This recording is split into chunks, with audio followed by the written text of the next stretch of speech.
Reforms in IMF function and policies. IMF is the only one of the many international organizations, and it is generalist institute that deal only with the macroeconomic issues. Its core areas of concern in developing countries are very low, very narrow. One proposed reform is a movement toward close partnership with the other specialist agencies such as the UNICEF, the Food Agriculture Organization, and the United Nations Development Programme. Jeffrey Sachs argues in the end of the poverty that the IMF and the World Bank have the brightest economists and the leave in advising poor countries on how to break out of the poverty. But the problem is development economies needs the reform, not the IMF. He also notes that the IMF loan condition should be paired with the other reforms: trade reform in a developed nation, debt cancellation, and increased financial assistance for investment in basic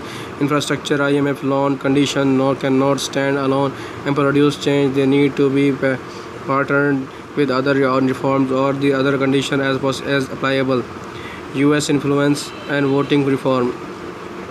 The scholarly consensus is that the IMF decision making is not simply technocratic but also guided by the political and economic concern. The United States is the IMF most powerful member, and its influence reaches even into the decision making concern individual loan agreement. The United States has historically been openly opposed to losing what Treasury Secretary Jacob Lew described in 2015 as its leadership role at the IMF and the United States' ability to shape international norms and practices. Reforms to give more powers to the emerging economies were agreed by the G20 in 2010. The reforms could not pass, however, until they were ratified by the US Congress, since 85% of the fund voting power was required for the reforms to take effects, and the American held more than 60% of voting power at the time. After repeating criticism, the United States finally ratified the voting reforms at the end of the 2015. The OECD countries maintained their overwhelming majority of the voting share, and the United States in particular retained its share at over 16%. The criticism of the US and Europe dominated IMF has led to what some consider disinteresting the world from the governance of the IMF role. Prebish into the funding. Secretary General of the United Nations Conference on the Trade and Development wrote that one of the conspicuous deficiencies of the general economy theory from the point of view of the periphery is its false sense of university support of the dictatorship.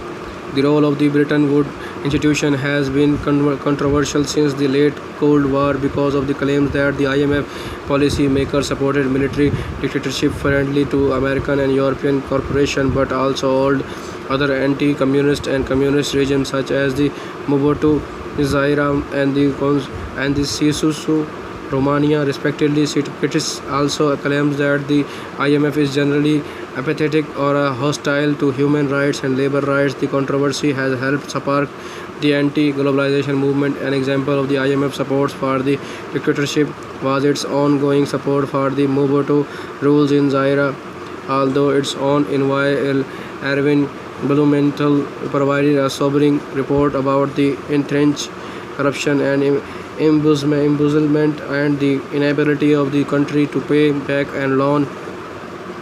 Argument in favor of the IMF says that economic stability is a precursor and democracy. However, critics highlight the various examples in which democratized countries fell after the receiving IMF loans. In the 2007 study found no evidence of IMF lending program undermining democracy in borrowing countries. To the contrary, its fund evidence for the more modest but indefinitely positive conditional difference in the democracy's records of participating and non-participating countries.